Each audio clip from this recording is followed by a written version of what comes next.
I'm Melanie Endicott, Senior Director of International Education and Training at AHIMA, and I'm here today with Howard Catton. He is the CEO of the International Council of Nurses, and I'm going to be asking him a few questions in celebration of International Nurses Week.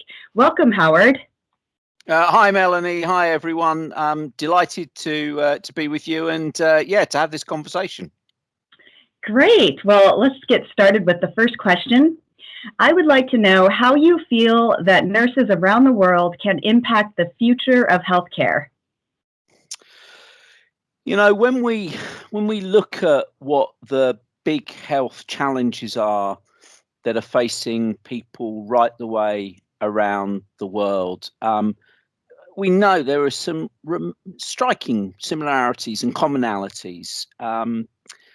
NCDs, aging population, the importance of prevention, trying to integrate our health services, strengthening primary health care. There are others, but to name just a few. And when I look at those health challenges, what I see is nursing work. So when people talk about future healthcare challenges, it feels very natural for me to talk about the work that nurses do. And I think, if anything, the pandemic has reinforced that. I think, I'm sure we'll perhaps talk a little bit more about the pandemic, but one of the things that I think that the public have seen, in a way perhaps that they didn't even realize and recognize, is the reality of modern day nursing practice, not myths and stereotypes and their images of what might have happened in the past, but the current reality. So to put all of those things together, Melanie, I think it puts nursing in an incredibly strong position to shape future health services and health systems. And I don't think that health systems anywhere in any country can do it without nurses. And that's why we have made a vision for future healthcare. We've made that central, made that the theme of International Nurses Day for this year. Yeah, absolutely. So nurses are an integral part of healthcare. In fact, when you think of healthcare, I would guess that most people, the first thing that comes to mind is a nurse that they know or have dealt with over the years. And they're definitely a very integral part, a very huge part of healthcare. And you're right, the pandemic has really shown a spotlight on the work that they do and how important they are. So speaking more about the pandemic and what we've been through this past year, we've seen this huge shift to virtual care. So how do you think nurses view their role in light of the shift to virtual care? And what new skills do those nurses need to adapt to this change? And what support do you think would be helpful for them? So I think what the pandemic in many ways has perhaps done is to accelerated a trend to virtual care, the use of technology that was already there, was already a central part of the way that nurses practice, but through necessity has meant that many nurses who perhaps weren't delivering or were looking for different models of care and ways of delivering care. And I think some of the concerns that people may have had about virtual care, which are important and reasonable concerns in relation to, do we lose that human contact? Is it possible for people to hide or mask how they're feeling or their situations or their symptoms and not to open up? Do we find that the individual can become disconnected from their community, from their family, from their home lives? Issues around data security, data sharing, issues around confidentiality are all really important and fundamental questions and concerns that we and nurses need to be concerned about. But I think that many more nurses have seen how through virtual care you can practice in a very effective way, but also in a way which still keeps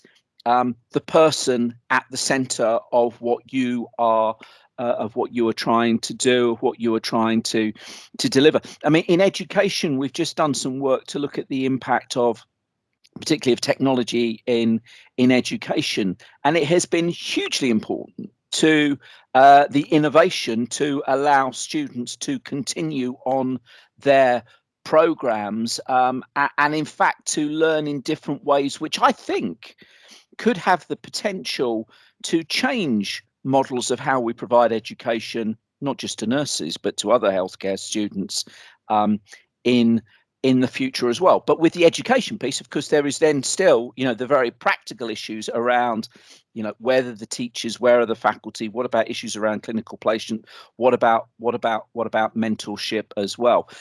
I think, my reflections in terms of when you ask me, where I see nurses in terms of future healthcare. If you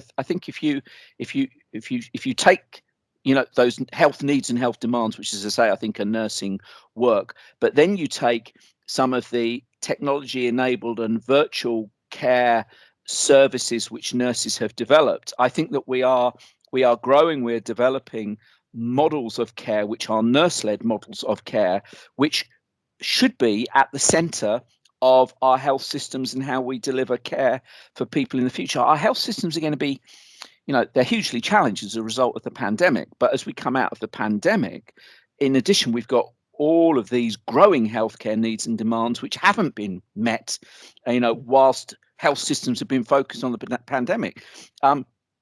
How are we going to address that backlog, those waiting lists, those waiting times? And again, you come back to nursing and you look at some of the new models of care, and it's why I have a genuine confidence in the moment that we're now in to move nursing and nursing-led models of care even more central to our health systems around the world. Yeah, very, very good points. It was quite painful to switch over to virtual everything, but I think there were a lot of positives to come out of it. And it was a great way for people to continue to receive some of their care through that virtual environment. So, and nurses were definitely a huge part of that. And I'm guessing that we'll probably see that continue into the future, and that will become a new model of care. Which is great. And when we think beyond, it's because often these conversations can be focused and centered on, what we're doing in higher middle income countries as well, and what we, ICN's an association of 130 plus national nursing associations right the way around the world, and in countries of, from high to low income countries, and actually. The use of or the mobile phone in the hands of a nurse in a low income setting has resulted in populations who may have been struggled or not had access to healthcare at all, suddenly finding that they can access access healthcare. So we 3 or 4 years ago, for International Nurses Day, we focused on the Sustainable Development Goals to try to highlight how crucial nursing was, not just to the Sustainable Development Goal around health, but how nurses were working alongside colleagues who were concerned with issues around housing and homelessness, education, employment, helping to address issues to do with climate change as well. And I think that breadth of nursing work beyond the traditional confines of health, or as what we as nurses know, don't we, as the social determinants of health as well. You will find nurses all in those places. And again, often they are working in services or models of care where they may be part of a virtual team, or the model of care is absolutely dependent on being enabled by new technologies. Mm-hmm. Yeah, very good point. I'm glad you brought up the lower incomes and lower income countries and how this has helped them. That's wonderful to hear. Okay, next question. What lessons have been learned from the COVID-19 pandemic, besides the ones you've already mentioned? Mm. And what are some needs and recommendations that we've learned coming out of this pandemic? Yeah. How long have we got, Melanie?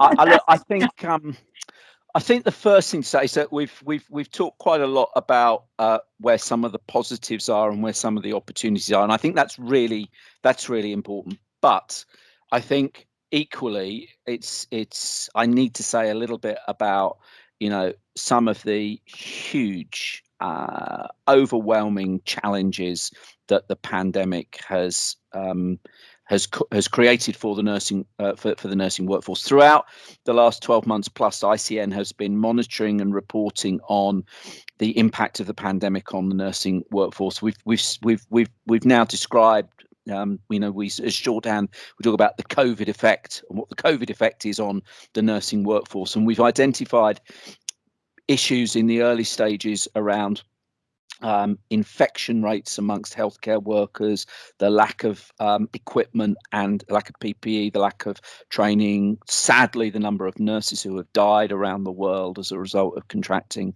coronavirus. And still, we have really very poor data on infections and deaths amongst healthcare workers, and that's important, not just to recognize and remember those people who have passed away, but as we all know, the data would be integral to improve our understanding of COVID, and therefore the infection prevention and control measures that we can put in place to address infection control issues, to improve infection prevention and control. We have highlighted what we called a few months now the mass traumatization of the global nursing workforce, the mental health impacts that the pandemic had created. At the time, some people said, are you being a bit too strong in calling it a mass traumatization? It's a phrase which I've seen others use. Again, if you look at the evidence to what's happening, I don't think that we did overplay it. I think it was a fair description of what we've seen, which is incredibly worrying. We've looked at what's happening with nursing shortages. We went into this pandemic, 6 million or so nurses short. We've done work to look at how we believe that number has grown. The shortage number has increased as a result of the pandemic because of people who are leaving. I've mentioned we've looked at education impacts. We've also looked at some of the pay impacts as well. So on the one hand, Melanie, we have we have this time through the pandemic where, as I've said, we've seen this massive recognition of nurses and nursing. The applause at the doorsteps and on the balconies, the reality of nursing, the recognition of modern day nursing. But at the same time as we've had all of that, I think that the pandemic has exposed in some of the most harshest but powerful of waves the lack of investment and real support for the nursing for the nursing workforce in terms of of shortages, lack of mental health support, not having the right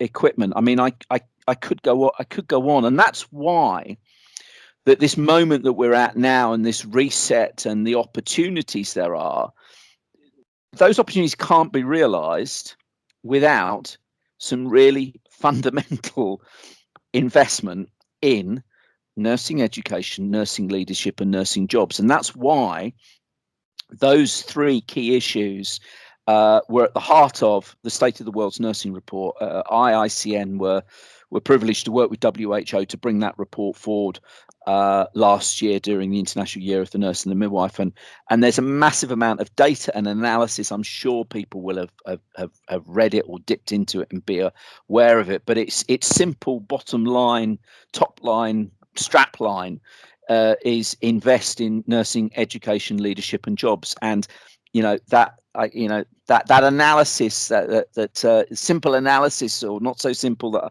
I gave of what the experiences were, it takes us back to investment in nursing as being an absolutely fundamental solution to all of this. And that, I think, is where we're at right now. That's why this moment seems so critical, with this opportunity that is ahead of us. but it needs politicians and policymakers to step up and to make sure that there is increased investment in our profession. Yeah, absolutely agree. I'm interested to know, is there a shortage of nurses worldwide, or is it in specific regions that are seeing that shortage? Both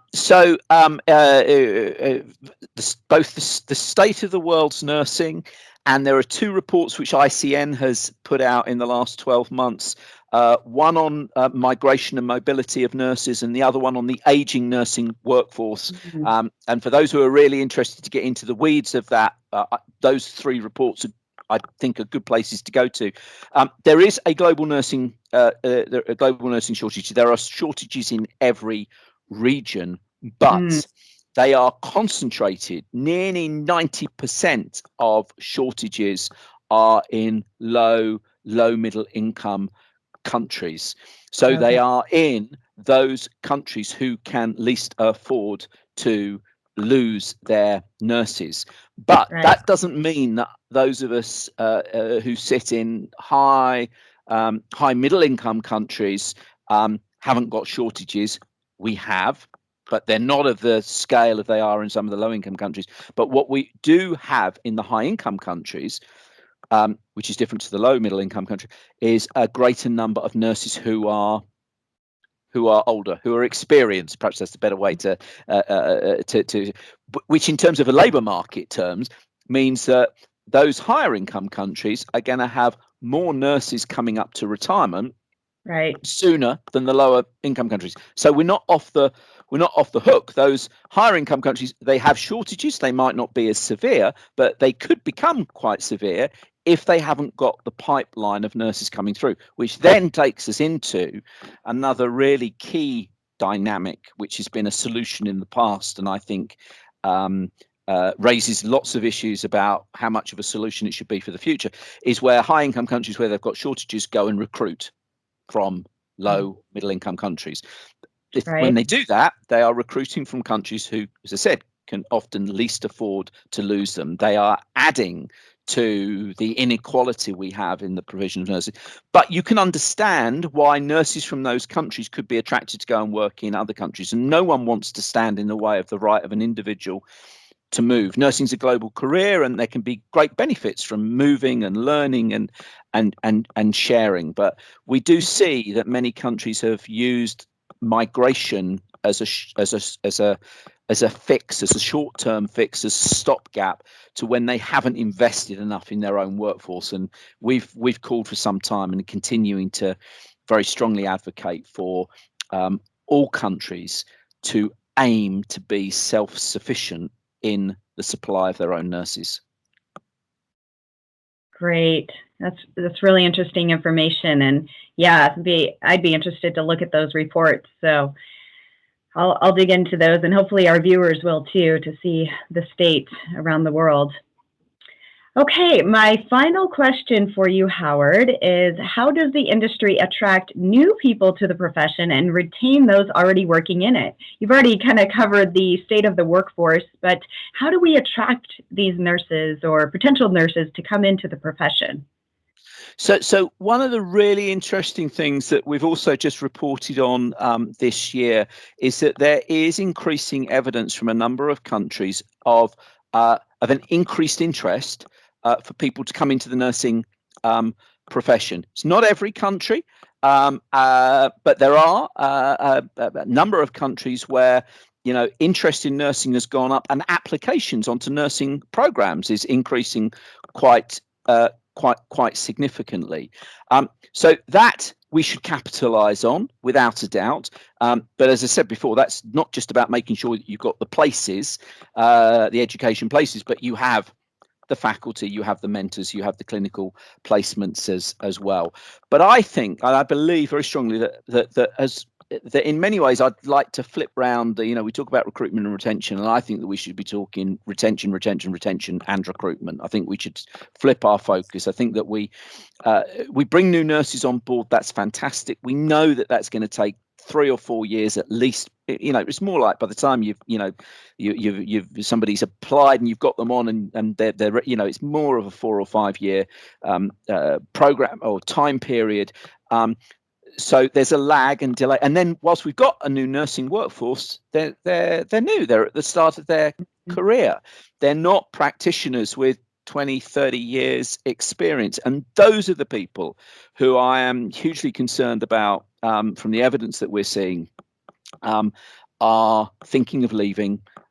People who say to me things like, I did think I was going to do another 5 or 6 years or something like that, but once we're the other side of the pandemic, it's taken the last I've got to give. I'm done, and I'm going to be out of here. So this retention thing, I think, is hugely, hugely, hugely important. One of those reports, the aging report, which I mentioned to you, there are some policy solutions in there in terms of what we need to do, and I can't remember all of them, and I won't run through all of them now. But the takeaway is that there isn't one silver bullet. Of course, people's pay and their working conditions are important, but how they're valued at work, whether they feel their organisation listens to them, they have a voice, they're involved in decision making, is really important. The opportunities for career development and CPD are also really, really important. Issues around flexibility at work for childcare, or for if you've got elderly dependents as well. Those things are really important, and this is just some. So it's not the retention piece. It's not just about there must be a career, there has to be a career ladder, or the conditions have to be good, or staffing levels must be appropriate. It is all of these things, which is why I think also makes a really strong case. It's not the only reason, but for why we need to do much better with nursing leadership. Not that nursing leadership needs to do better, but we have more nursing leaders in really senior positions in our healthcare organisations to advise on how we support and how we retain our nursing workforce, as well as all of the other things about how we ensure safety and quality in nursing practice, how we design good models of care. We've had, as the international organisation, we've increasingly been working with our counterpart organisation for the International Hospital Federation, and there is nothing more powerful. Well, there might be, but there is something very, very, very powerful about when a chief exec or a chief financial officer who is not a nurse but steps up and says, "This is why I need a nurse executive around my top table with me, advising me and meeting the board," because what they are helping me to do is to retain the workforce that I've got, but also to deliver high quality care in a very cost-effective way, and they are integral to the risk systems that I put in place, ensuring patient safety, all of those other things that we know as nurses, but which sometimes we don't articulate enough. Which I guess, Melanie, then takes me to, I've said a little bit more there, haven't I, about why the investing in nursing leadership is as important as the investing in education, investing in decent jobs. Mm-hmm. Yeah, very good. Yeah, we need more nurses. We need to retain the nurses we have.